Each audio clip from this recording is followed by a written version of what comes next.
leader is carried. We recognize the distinguished sponsor of the measure, Senator Cynthia Villar, for her opening statement, and followed by Senator Raffy Tulfo to ask his questions. Mr. President, dear colleagues, at this juncture, I'm ready to defend the proposed 2025 budget of the Department of Environment and Natural Resources and its attached agency. The department's contingent, led by Secretary Tony Yulo Loizaga, is here with us in the plenary. Based on the committee report of our Committee on Finance, the total proposed 2025 new appropriations for DNR and attached agencies amount to 26,376,246,000 pesos. Allocated as follows: DNR OSEC 19,316,643. Environmental Management Bureau 2,883,555. Mines and Geosciences Bureau 1,715,845,000. And NAMRIA 1,883,554. 883,554,000. National Water Resources Board 259,877,000. Palawan Council for Sustainable Development 117,639,000. And the government corporations attached to DNR, LUA is 29,550,000. MWAS is 169,583,000 for a total of 376,246,000. We are hopeful that the proposed budget, once approved, will be efficiently utilized towards the conservation, management, development, and proper use of the country's environment and natural resources, which constitute the primary responsibility of DNR, and to fulfill the constitutional duty of the state to protect and advance the right of the people to a balanced and healthful ecology. Thank you very much. Ito ba tanong niya? Masungi lang? Saka ano? Thank you.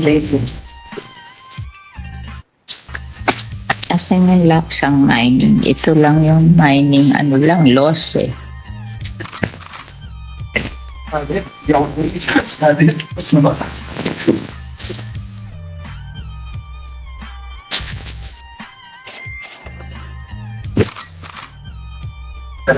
Is that it, the distinguished sponsor?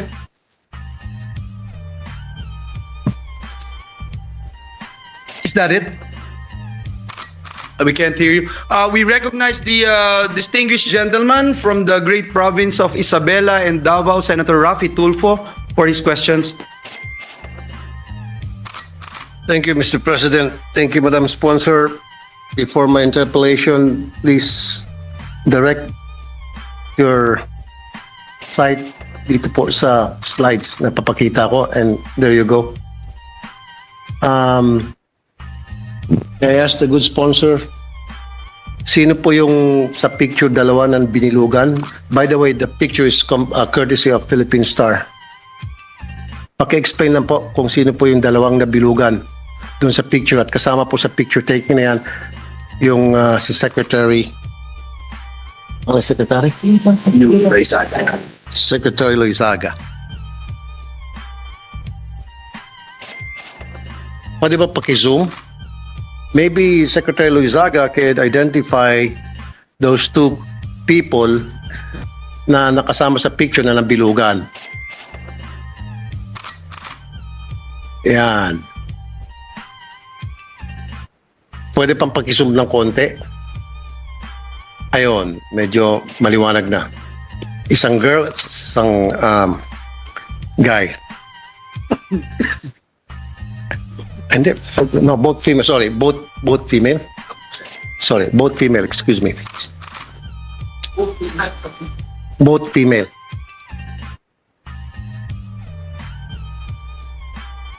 During the launch of project. This is during the launching of Project Transform.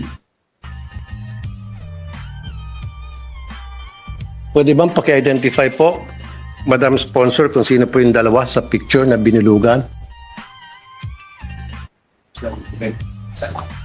This was an event in Rizal.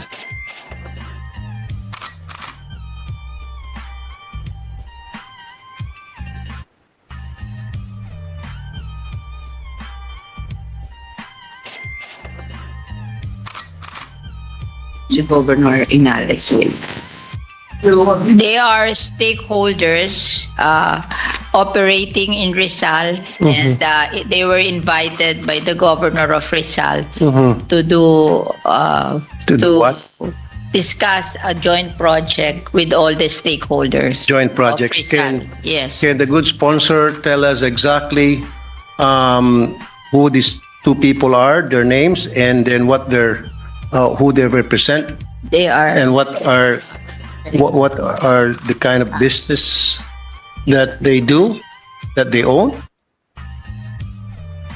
they cannot recognize the other one, but the one is a quarry operator. Quarry operator. Thank you. And the other one is?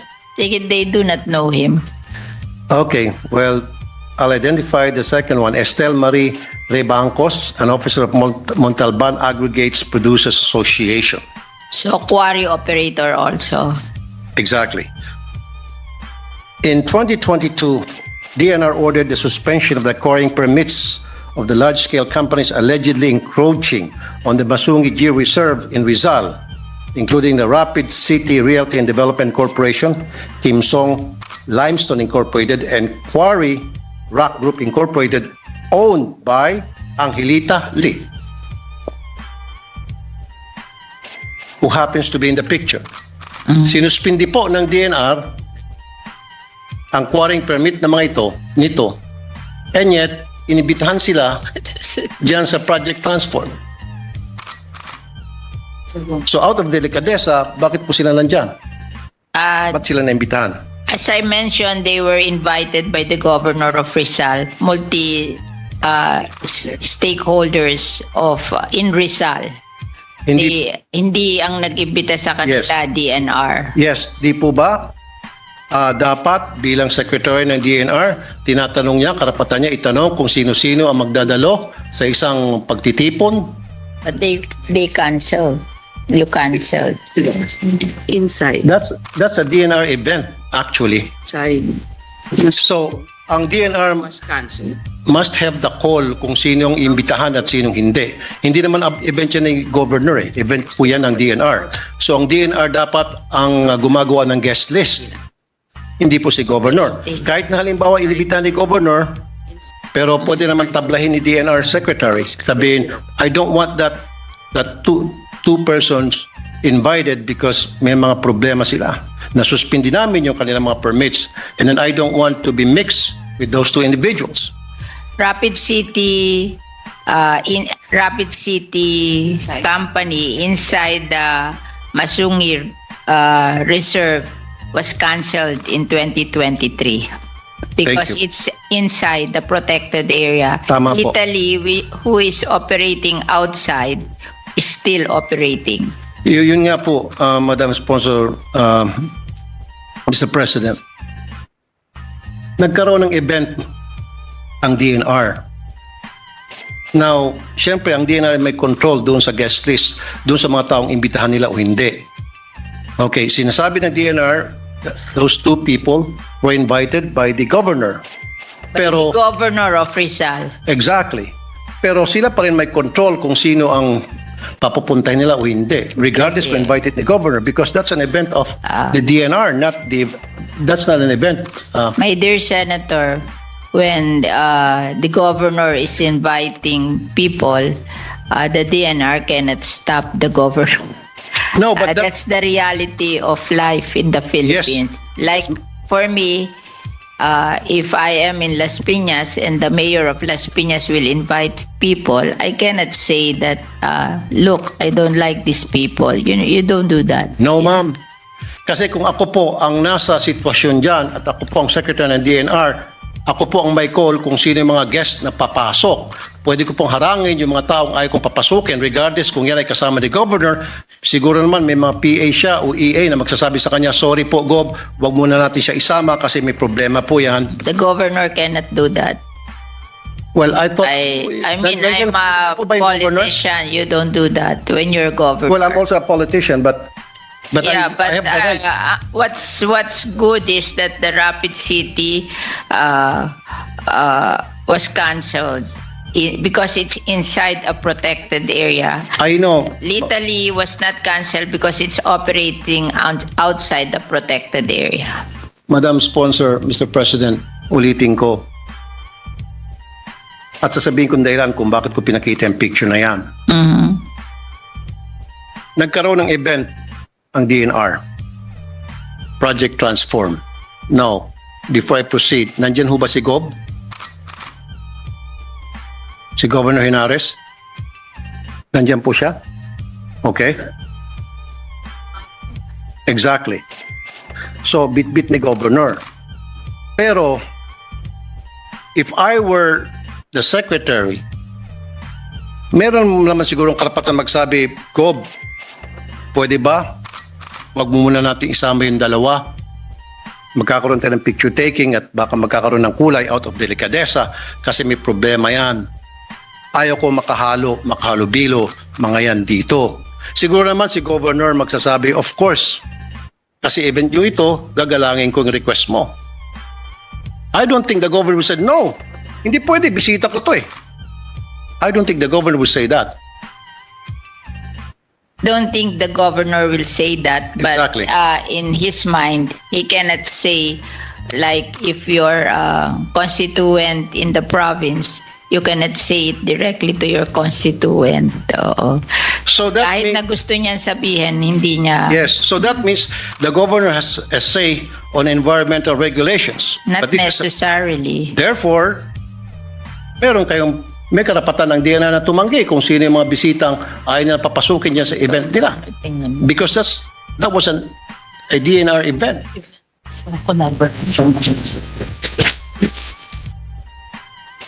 Now, sasabihin ko kung reason kung bakit.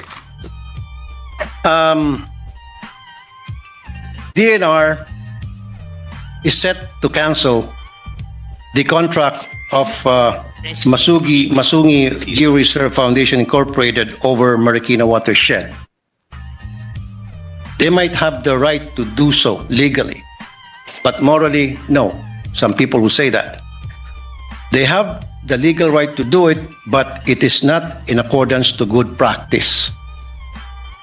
Sisibakin nyo yung Masungi and then papasok ng Project Transform na kasama dyan ay itong dalawang mga grupo na sinuspindi ang permit ng DNR.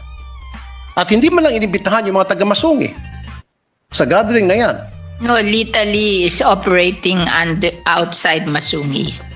Kaya nga po, The other one lang is operating inside Masungi, and their permit was cancelled. Yes, Madam Sponsor, Mr. President. Meron ho bang invited dyan ang taga-Masungi?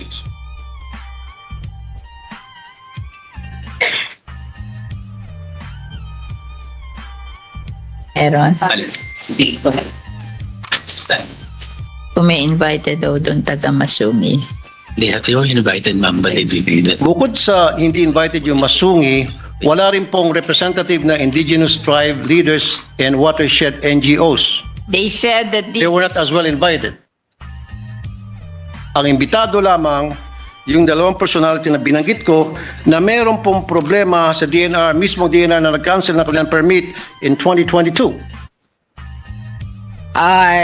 this is a transdisciplinary approach towards natural reserves, conservation, and resilience through multi-stakeholder collaboration. Disciplinary. So, nag-invite po sila dun sa Masungin, na taga Masungin, hindi nagpunta. Pero yung IPs may nagpunta. No, they were not invited, Madam Sponsor. Now, you did mention about disciplinary so-and-so. So, dinisiplina itong dalawa at inibita matapos sila disiplinahin. Kung, No. If they were disciplined, then they should not be there in the first place. Why were they there? Bakit po hindi inibitahan yung Masungi? No, Masungi wasn't invited. Not even the indigenous tribe leaders, maging po yung mga watershed NGOs. Ang in-invite lang yung mga nasuspindi o sinuspindi ng DNR. We na-invite Sinuspindi ang mga permit people's mandatory. dahil sa quarrying. Ang ito lahat na invite. That way, pero ito yung diagnosed. They have a list of those invited, and one of them is the indigenous people mandatory Where? Nasaan po representative paki-point out? in Tanay, Rizal. Saan po dyan at anong pangalan po ng mga indigenous people representatives? Saan po? Can you give me the names? Madam Sponsor, Mr. President? They will give the attendance record to you, the list of the attendance record to you. You will be furnished. Kasi nga po, Madam Sponsor, Mr. President, sana man lang, out of courtesy and respect sa Masungi, they should have been invited. Kasi nga po, yung Masungi Geo-Reserve, napakaraming awards po natanggap yan.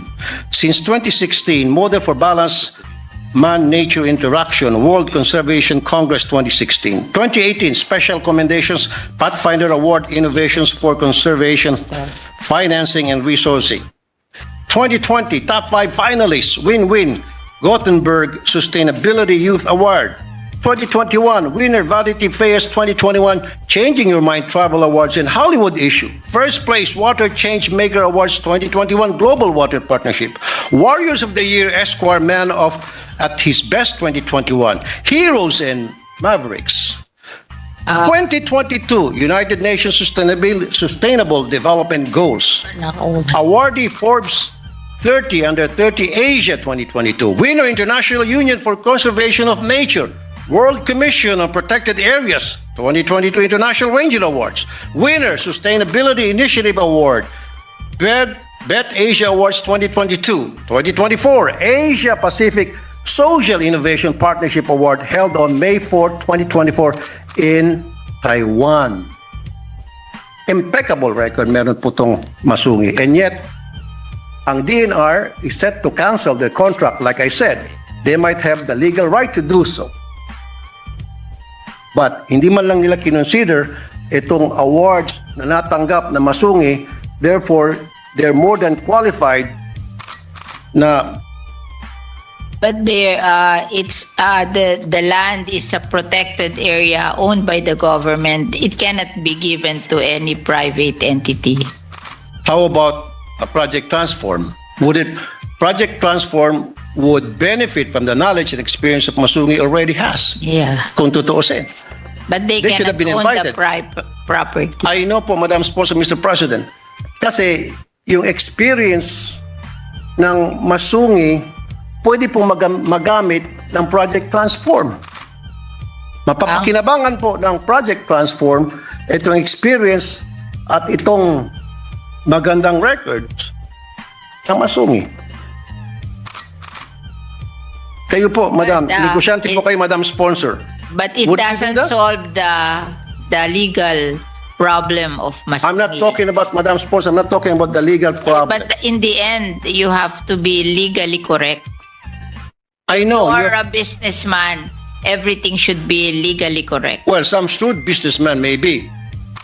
Yung mga tusong businessman may be. Hindi.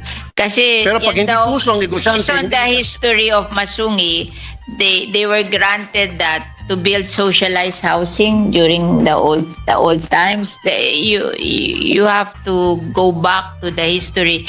They did not build socialized housing. They built what do you call this? A resort.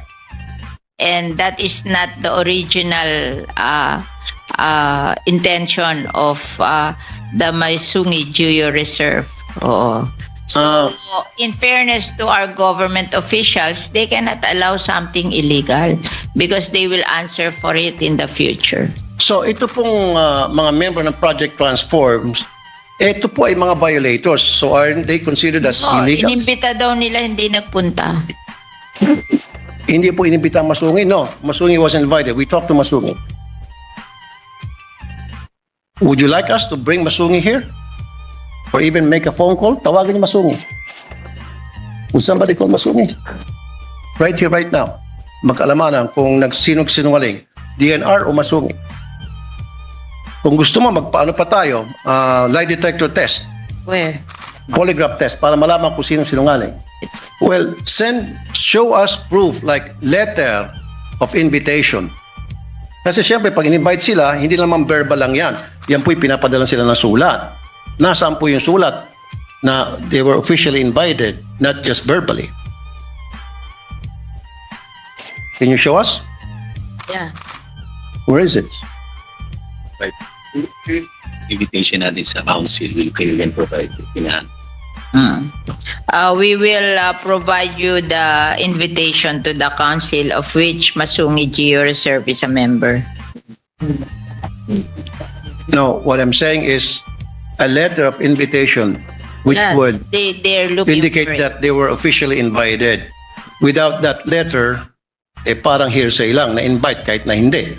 At syempre, sabihin ng Masungi, we weren't invited. At sasabihin po ng DNR, yes, you were invited. So, paano natin malaman kung sino nagsabing totoo o hindi? Dapat may invitation letter and then we receive. Mr. Tulfo, Senator Tulfo, they have a copy of the invitation. Can we see that? Forward it to you. Okay, that's good enough. Ilang nila dala ngayon, but they will forward it to you.